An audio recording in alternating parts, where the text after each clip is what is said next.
unaware her ex-husband is the last son of a multi-billionaire. She splashes mud, water on him while her lover laughs. What happened next left them devastated. The rain had been falling since dawn. Not the gentle kind that whispered against rooftops, but the heavy, relentless kind that soaked through clothes, skin, and spirit like the sky itself was grieving something it could not fix. Daniel stood outside the courthouse gates, holding a thin brown envelope that felt far heavier than it looked. Inside were the divorce papers, signed, final, irreversible. He didn't cry. Not because he wasn't broken, but because he had cried so much. In the months before that, there were no tears left to fall. His shirt clung to his back, damp and wrinkled.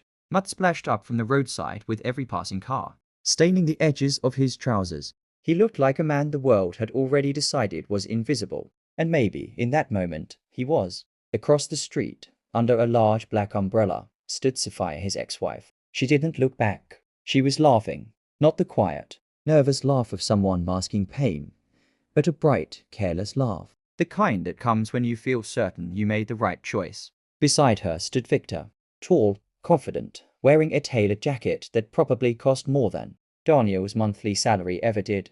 Victor's arm rested comfortably around Sophia's waist, like it had always belonged there. And that was the part that hurt the most. Not that Sophia had left, but how easily she had replaced him. Have you ever looked at someone you once loved and realized they don't see you anymore?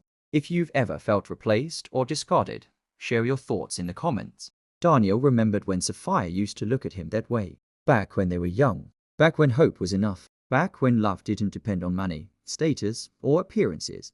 They met 7 years ago in a crowded bus station. Daniel had offered her his seat without thinking. She smiled and thanked him, and somehow they ended up talking the entire ride. By the time they reached their stop, neither wanted to leave. Daniel had nothing back then, no family support, no connections, no inheritance.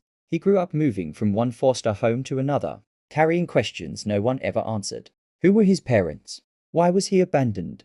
Why did no one ever come looking? Sophia knew all this, and once she said it didn't matter. I don't care where you come from, she used to tell him.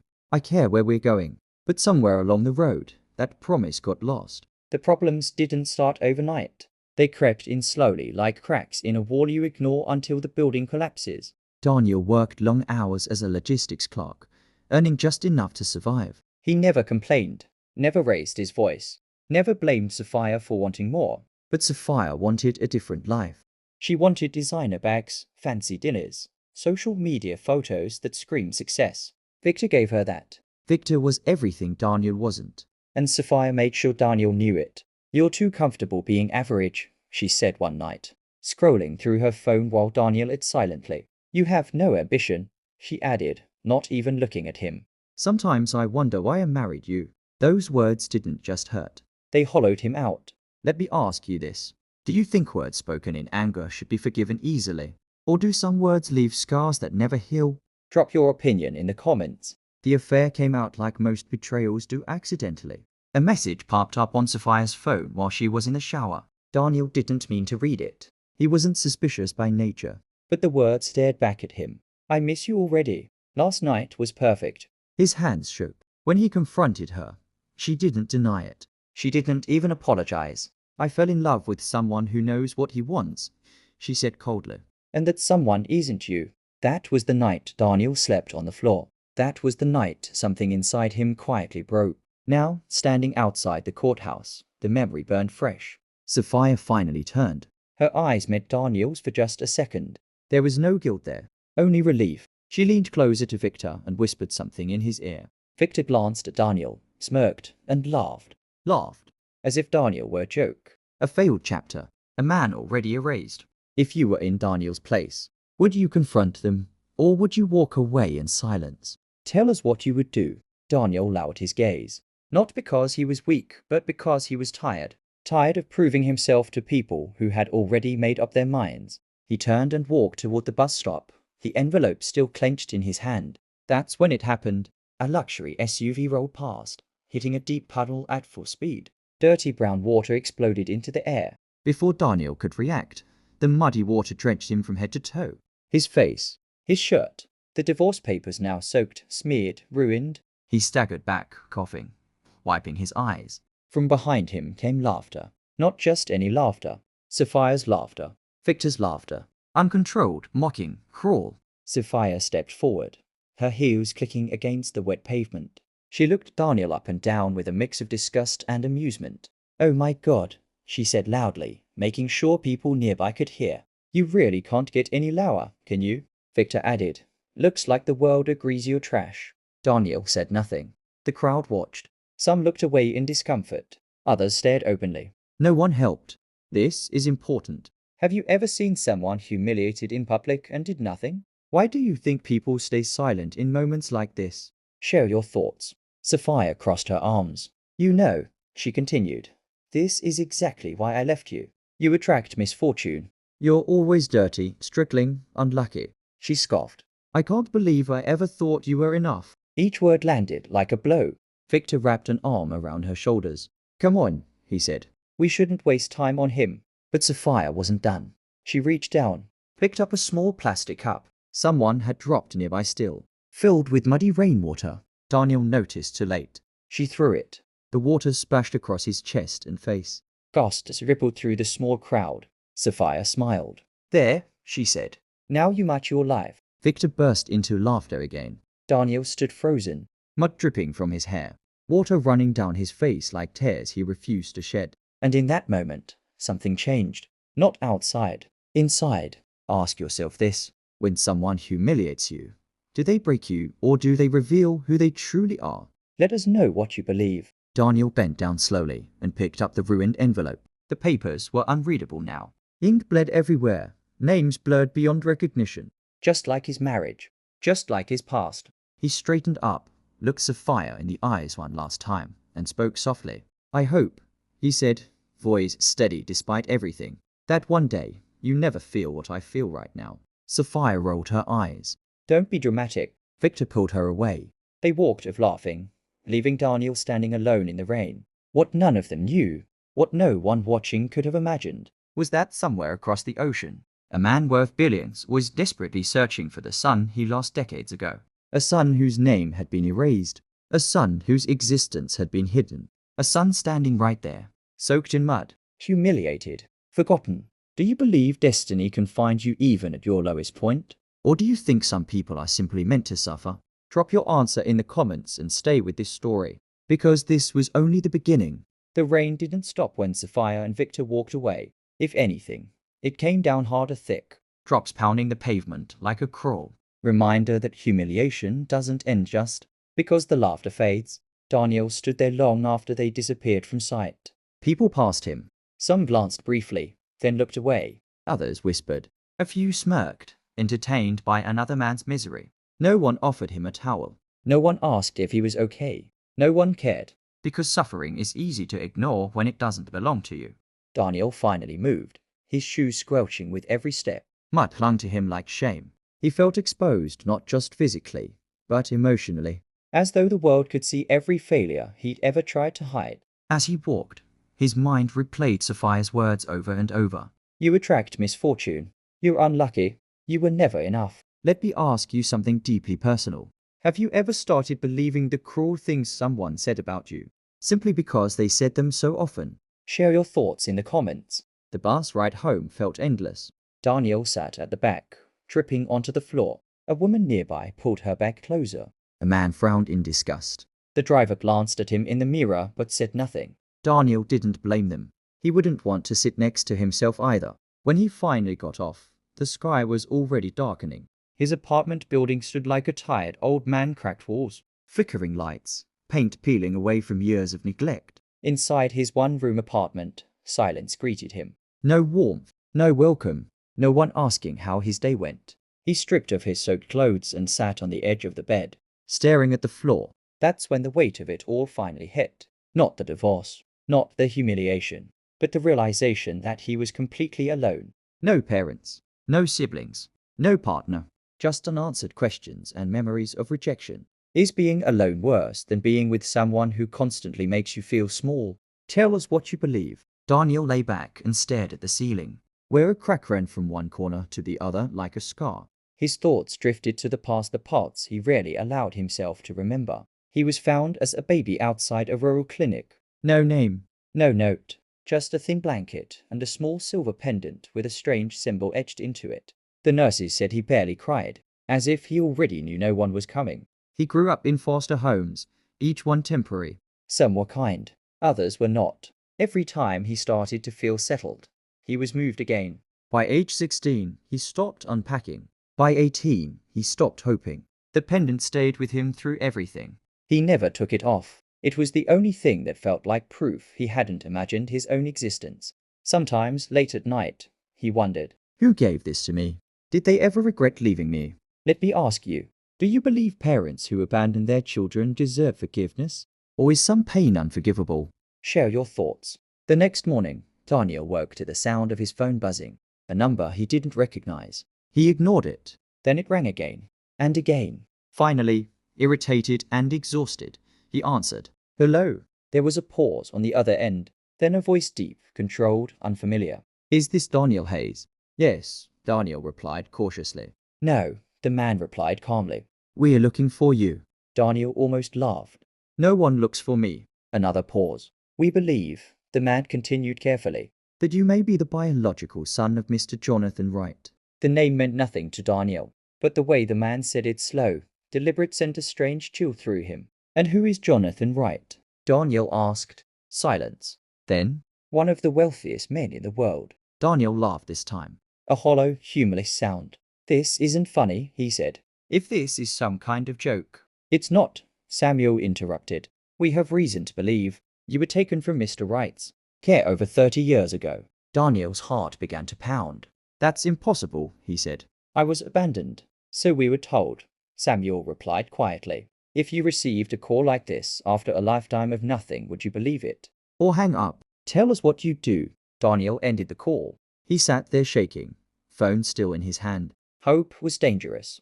Hope had hurt him before. He told himself it was a scam, a cruel coincidence, something meant to distract him from the pain of the divorce. But that night, sleep refused to come. The next morning, there was a knock at his door. Two men stood outside. Both wore dark suits. Polite expressions, professional posture. One of them held a small velvet pouch. Mr. Hayes, Samuel said. May we come in? Daniel hesitated, then stepped aside. Inside the cramped apartment, the men looked painfully out of place. Samuel gestured toward the pendant around Daniel's neck. May I? He asked. Daniel unclasped it reluctantly and handed it over. Samuel opened the pouch and pulled out a photograph. It showed the same pendant, resting against the chest of a smiling infant, held by a tall man with kind eyes. This was taken 34 years ago, Samuel said. 2 days before the child disappeared. Daniel's breath caught. The room seemed to tilt. That's impossible, he whispered. Samuel met his eyes. We ran DNA tests using hospital records and old samples. He paused. It's a match. Daniel's knees buckled. He sank into a chair. All his life, he believed he was unwanted. All his life, he believed no one cared. And now, let me ask you something powerful. If everything you believed about your past turned out to be a lie, would you feel relieved or betrayed? Drop your answer in the comments. Samuel leaned forward. Mr. Wright has been searching for you for decades, he said. He never stopped. Daniel felt tears burn his eyes for the first time in years. But why now? He asked. Samuel's expression darkened. Because someone finally told the truth. Daniel thought of Sophia. Her laughter. Her cruelty. Her certainty that he was nothing. And suddenly, for the first time since the mud incident, he didn't feel broken. He felt unseen, hidden, waiting. Outside, the rain finally stopped, and somewhere far away, a billionaire father was preparing to meet the son he thought he'd last forever. Do you believe the truth always finds its way to the surface, no matter how long it takes? Tell us what you think. Daniel didn't move for a long time after the men left. The door closed softly, but the silence it left behind was deafening. His apartment looked the same: cracked walls, peeling paint. A single chair pushed against the table, but everything felt different now. Like the ground beneath his life had shifted, and he was standing between two worlds, the one he knew, and the one he never imagined existed. He held the pendant tightly in his palm, the cold metal pressing into his skin as if to remind him this wasn't a dream. The image of the photograph Samuel showed him replayed in his mind, the same pendant, the same shape, the same unmistakable mark. Proof. Yet proof didn't erase the years of hunger. Proof didn't undo the nights he cried himself to sleep. asking questions no one answered. Pause here and reflect. If someone told you tomorrow that your entire life was built on a lie, would you want to uncover the truth or protect yourself from it? Share your thoughts in the comments. That night, Daniel barely slept. Every time he closed his eyes, he saw the faces. Sapphire's twisted in laughter as muddy water ran down his chest, and the man from the photograph strong, dignified, his arms wrapped protectively around a baby who didn't know the world would one day take everything from him. Daniel sat up in bed just before dawn, heart pounding. If Jonathan Wright was truly his father, then where had he been all these years? Why didn't he find him sooner? And the question Daniel was most afraid to ask, would he even want me now? The meeting was scheduled for noon. A black car arrived exactly on time. Daniel stood in front of the mirror, adjusting the only decent shirt he owned. It was faded and slightly loose, but clean. He didn't want to look like someone pretending to belong. He wanted to look like himself. As he stepped into the car, the door closed with a quiet finality. The engine purred smoothly, and for the first time in his life, Daniel was riding in silence, not the awkward silence of discomfort, but the calm, controlled silence of wealth and order. The city slowly gave way to wide roads and manicured landscapes. Tall gates rose ahead. Daniel swallowed. Have you ever walked into a place where you felt you didn't belong? Yet something inside you said you were meant to be there? Tell us your experience. The estate was massive, but not cold. Sunlight spilled through tall windows. The air smelled faintly of polished wood and fresh flowers. Yet Daniel felt small as he stepped inside. Then he saw him. Jonathan Wright stood near the window, his back turned. He didn't look like the image of a ruthless billionaire the media often portrayed. His hair was streaked with grey. His shoulders were broad, but his posture carried a quiet weariness. When he turned around, their eyes met, and the world stopped. Jonathan's breath caught. His hands trembled slightly. Daniel felt it too, a strange pull, deep in his chest, as if something long missing had suddenly found its place. Jonathan took a step forward, then another. His voice broke when he spoke. Daniel? Daniel nodded, unable to speak. Jonathan reached out, then hesitated like a man afraid the moment would disappear if he touched it. Finally, he placed a hand on Daniel's shoulder. My son, he whispered. The word hit Daniel harder than any insult ever had. Let me ask you this. What do you think is more powerful, biology or the years spent apart? Share your thoughts. They sat across from each other, a table between them like a bridge waiting to be crossed. Jonathan told him everything. About the threats, the betrayal within his own family, the woman who took the baby and vanished, the years of searching. I failed you, Jonathan said quietly. Not a day goes by that I don't carry that. Daniel listened, his chest tight. I didn't have a good life, he said slowly, but I survived. Jonathan closed his eyes. You shouldn't have had to survive, he replied. For the first time, Daniel saw tears in the eyes of a man the world feared. And suddenly, the pain of his childhood wasn't invisible anymore. If someone apologized too late for a lifetime of pain, would you accept it? Or would forgiveness feel like betrayal to your younger self? The days that followed felt unreal. Daniel was given space, not pressure. Jonathan didn't try to buy his love. He tried to earn his trust. They talked late into the night. About mistakes, about regret, about the kind of man Daniel had become without guidance. You're stronger than you know, Jonathan said one evening. You grew without protection. Daniel thought of Sapphire again. Of Victor, of the mud. He didn't feel anger. He felt clarity. Meanwhile, Sapphire's world was changing too, though she didn't know why yet. Victor's phone calls became secretive. Meetings were cancelled. Money didn't flow as easily as before. She brushed off the unease. After all, Daniel was nothing. Also, she thought, do you believe true power comes from wealth or from surviving when no one believes in you? Tell us what you think in the comments. Daniel had never known what it felt like to wake up without fear. Fear of bills, fear of insults, fear of being discarded again. Yet on his fourth morning at the Wright estate, sunlight streamed through tall curtains, soft and unhurried, as if the day itself had patience for him. Still, peace did not come easily, because wealth doesn't erase wounds. It only forces you to face them without distraction. Daniel stood by the window, looking out at the endless green lawn. Somewhere beyond the trees, a helicopter hummed faintly normal sounds in a world he never belonged to. A knock came at the door. Jonathan entered slowly, carrying 2 cups of coffee. I didn't know how you take it, he said gently, so I made it plain. Daniel accepted the cup. Thank you. They stood in silence for a moment. Then Jonathan spoke again. "Today," he said, "the board expects to meet you."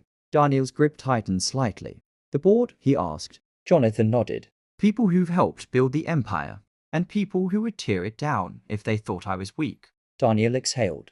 "I'm not ready to be this," he admitted.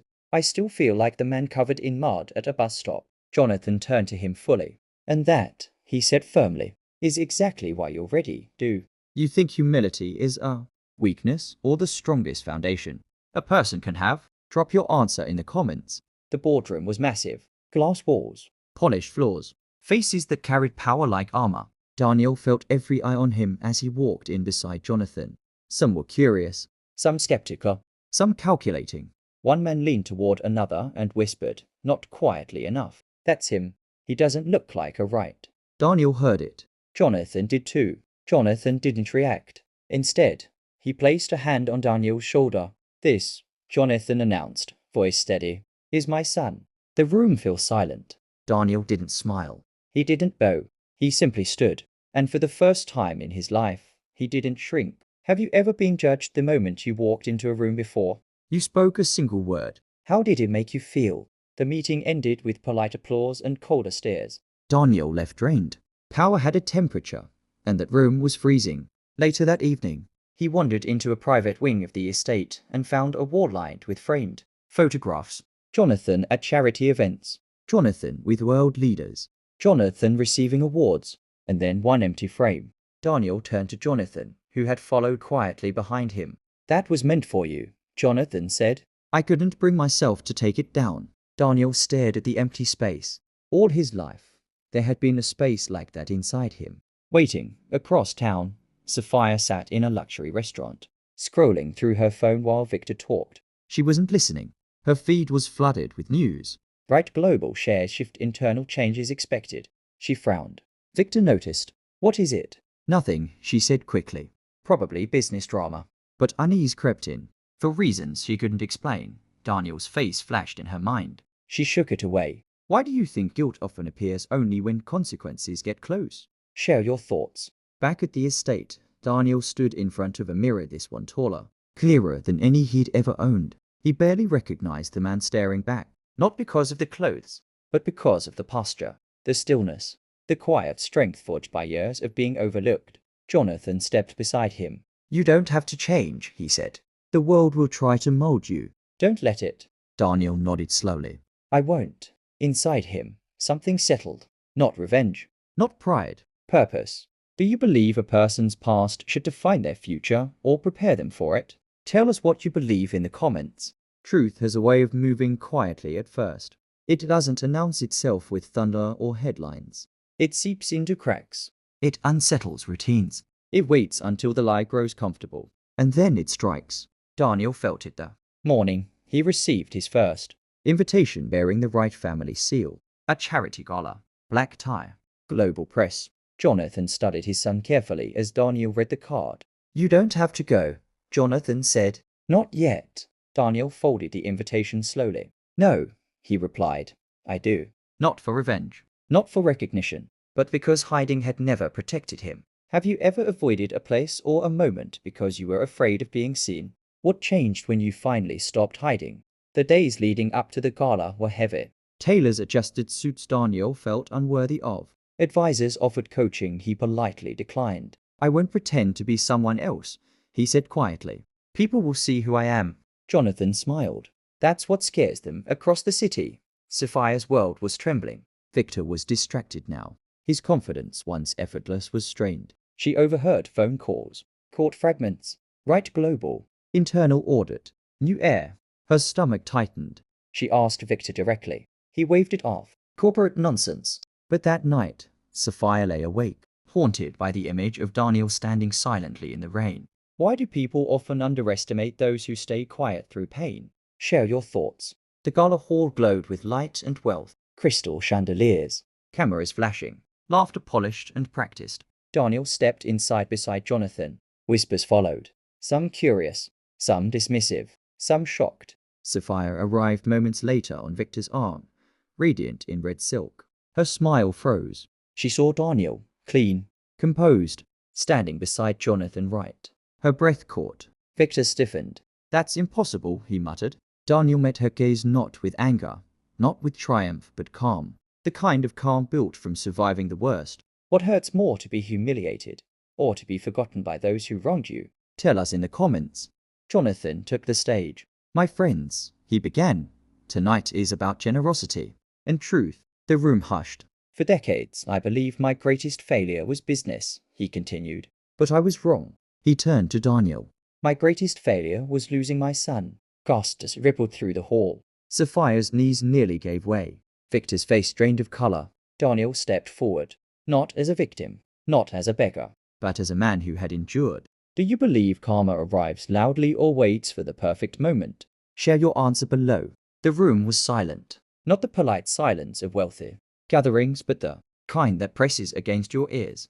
Heavy and unforgiving. Every camera in the gala hall turned toward Daniel. Lights flared. Whispers swelled like a rising tide. Sophia stood frozen, her smile still painted on her face. But her eyes told a different story.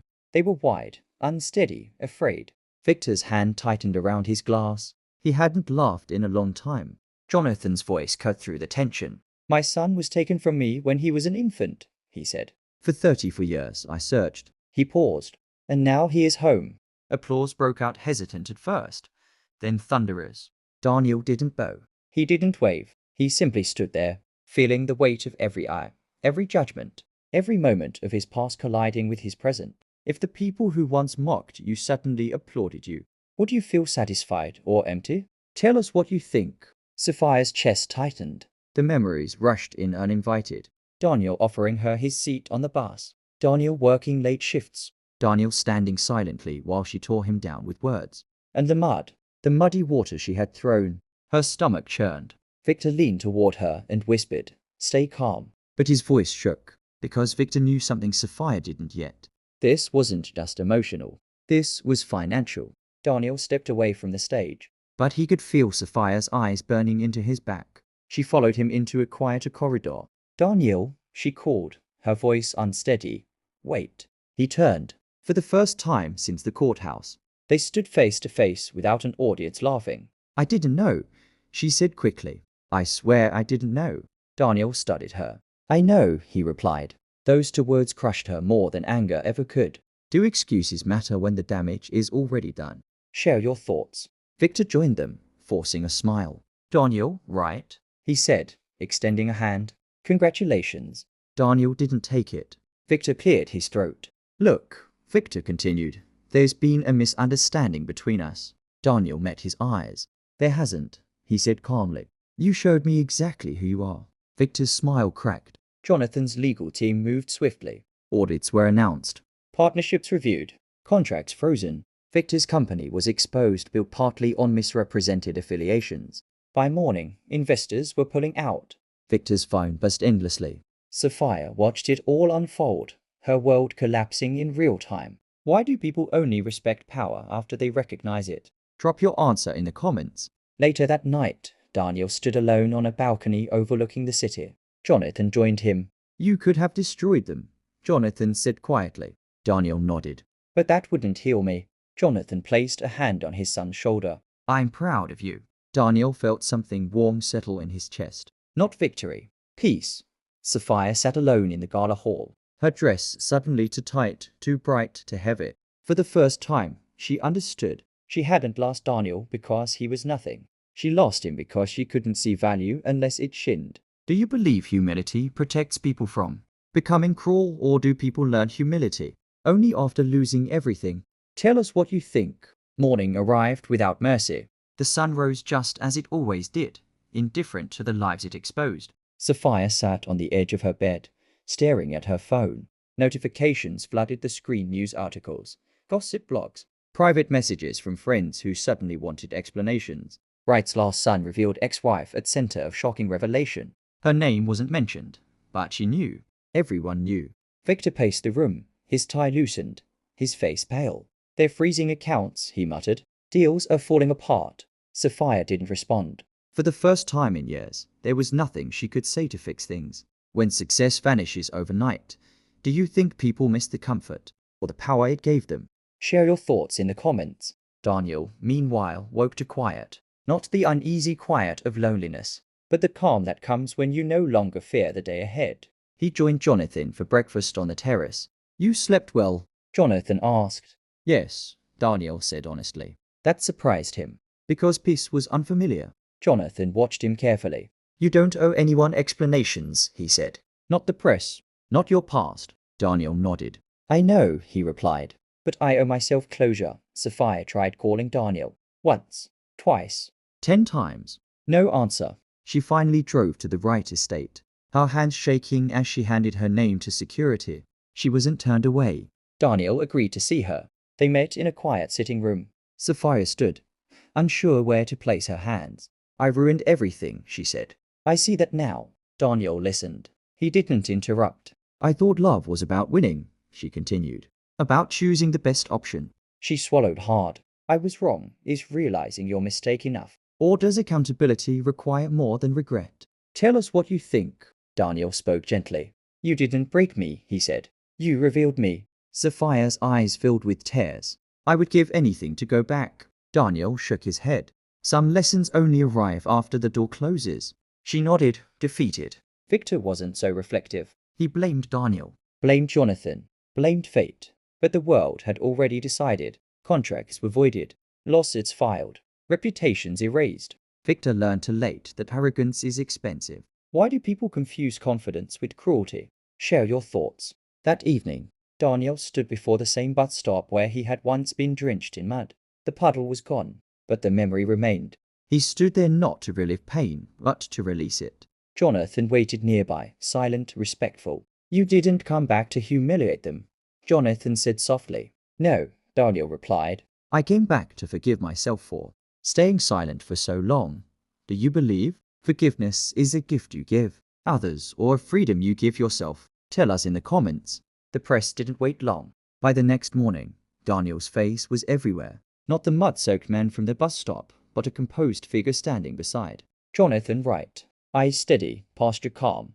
Headlines shouted what Sophia and Victor had tried to ignore. The last heir returns, from nothing to everything. A son the world overlooked. Sophia turned off the television. The silence in the apartment was unbearable. This place once filled with laughter, confidence, careless luxury now felt like a hollow shell. Victor stood near the window, scrolling furiously through his phone. "They've pulled out completely," he said, his voice tight. "Every single investor." Sophia looked at him. For the first time, she didn't see strength. She saw fear. When everything you admired about someone disappears, do you still recognize who they are? Share your thoughts in the comments. Daniel watched the same news from the Wright estate, but it didn't stir pride. It stirred memory. He remembered every ignored call, every dismissed effort, every moment he swallowed his pain to keep peace. Jonathan noticed his silence. "You're thinking about them," Jonathan said. "Yes," Daniel admitted, "but not the way people expect." Jonathan waited. "I'm thinking about how easy it is to lose yourself chasing what shines," Daniel continued, "and how hard it is to see value in what endures." Jonathan nodded slowly. "That lesson cost us decades," he said quietly. Sophia tried to salvage her image. She called old friends, sent messages to former colleagues, posted carefully crafted words online, but apologies without humility ring hollow. The comments were brutal. "You laughed when he was down. You chose money over character. Now live with it." Sophia closed the app, hands trembling. "Do you believe public judgment is justice or just another form of cruelty? Tell us what you think." That afternoon, Daniel agreed to an interview, not to defend himself, but to speak truth. "I was humiliated publicly," he said into the camera, "not because I lacked worth, but because others needed me to." The interviewer hesitated. "Do you feel vindicated now?" Daniel paused. "No," he said. "I feel responsible." Responsible for what? For reminding people that dignity isn't proven by wealth. It's revealed in how you treat someone who has none.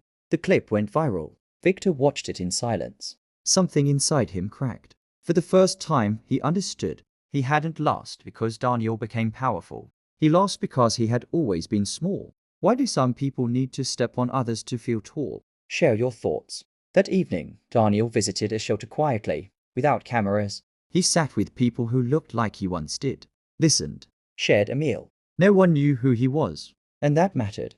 Jonathan watched from a distance, eyes heavy with emotion. He didn't inherit your money, Jonathan said to his aide. He inherited my conscience. Sophia stood alone on her balcony that night, staring at the city lights. She finally saw herself clearly, not as a victim, but as the person who laughed while another human being suffered. Do you believe people truly change when they're exposed, or only when they're alone with their conscience? Tell us in the comments. Devastation doesn't always arrive loudly. Sometimes it comes in the stillness when there is no one left to blame, no applause to chase, and no illusion to hide behind. Sophia sat alone in a nearly empty CAF, stirring a cup of coffee she couldn't bring herself to drink. The barista no longer recognized her. No special smile, no eager service. She was just another woman at a corner table, and that hurt more than the headlines. Victor sat across from her, unshaven, his once immaculate suit wrinkled. I got served this morning, he said quietly. Sophia didn't ask which lawsuit. She knew there were many. What do you think hurts more, losing status, or realizing it was the only thing holding your life together? Share your thoughts in the comments. Across town, Daniel stood in a modest conference room, not grand, not flashy. This meeting wasn't about power. It was about choice. Jonathan sat beside him. The board supports whatever decision you make, Jonathan said. They know this story belongs to you. Daniel closed his eyes briefly. He saw mud. He heard laughter. He remembered silence. I don't want revenge, he said. I want accountability. Jonathan nodded. That's justice, Sophia finally did what pride had stopped her from doing for years. She called Daniel again. This time, he answered. I don't deserve your time, she said immediately. I know that. Daniel listened. I just need to say this, she continued, voice breaking. I didn't leave you because you were nothing. I left because I didn't know how to love someone who didn't impress others. Silence stretched between them. Is self-awareness the first step toward redemption? Or does it come too late for some relationships? Tell us what you think. Daniel spoke slowly. You heard me, he said. But the worst damage wasn't the mud or the words. Sophia held her breath. It was teaching me to doubt my own worth. Tears streamed down her face. I'm sorry, she whispered. Daniel didn't say, it's okay, because it wasn't. But he said something else. I forgive you. The line went dead. Sophia collapsed into tears. Not from relief, but from loss. Victor wasn't forgiven. Evidence surfaced. Emails. Contracts. Deals built on deception. His empire collapsed publicly and permanently. He watched the news alone, knowing there would be no comeback. Why do you think forgiveness is sometimes given and sometimes withheld? Share your thoughts. Daniel stood once more at the bus stop where his humiliation began. This time, reporters waited at a distance. He ignored them. He placed the pendant against his chest. Jonathan stood beside him. You are free now, Jonathan said. Daniel nodded. Yes, he replied. I finally am. Sophia watched from afar. She didn't approach. She understood now. Some doors don't close with anger. They close with clarity. Do you believe forgiveness is stronger than punishment, or does justice require both? Tell us what you believe. Time passed. Not dramatically, not loudly, but gently, like a wound finally learning how to close. Daniel chose a different path than the world expected. He didn't flood social media with luxury. He didn't parade wealth as proof of victory. He didn't speak his name louder than his actions. Instead, he worked, quietly, purposefully. Jonathan watched his son take his place not as an heir demanding power, but as a man shaping it with intention. You don't act like someone who is deprived, Jonathan said one evening. Daniel smiled faintly. Because deprivation taught me what abundance isn't. What do you think true wealth looks like when no one is watching? Share your thoughts in the comments. Daniel returned to the foster home where his journey had begun. The building looked smaller now. The walls were still worn, but children's laughter echoed down the halls. He didn't announce who he was. He just listened. Then he helped. Scholarships, counseling programs, support systems for children who felt forgotten. He didn't tell them they would become rich. He told them they mattered. Sophia rebuilt her life quietly. No spotlights, no applause. She worked at a small non-profit, unpaid at first, not to redeem her image, but to face herself daily. She passed the bus stop often. Each time, she remembered the man she mocked and the lesson she earned. Do you believe growth is proven by public success or private change? Tell us what you think.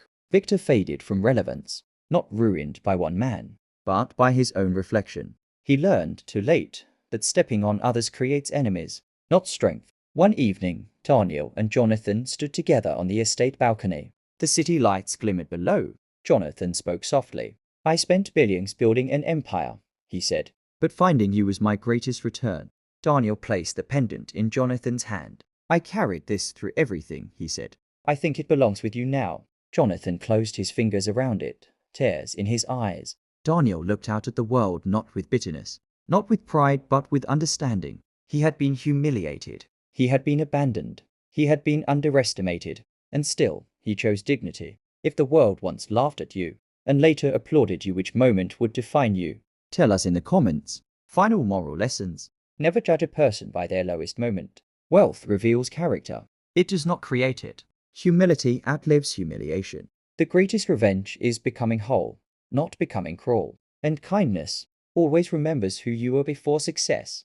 If this story moved you, inspired you, or made you reflect, like the video, share it, and subscribe, because stories like this remind us that true power begins within. And don't forget, tell us in the comments what lesson stayed with you the most.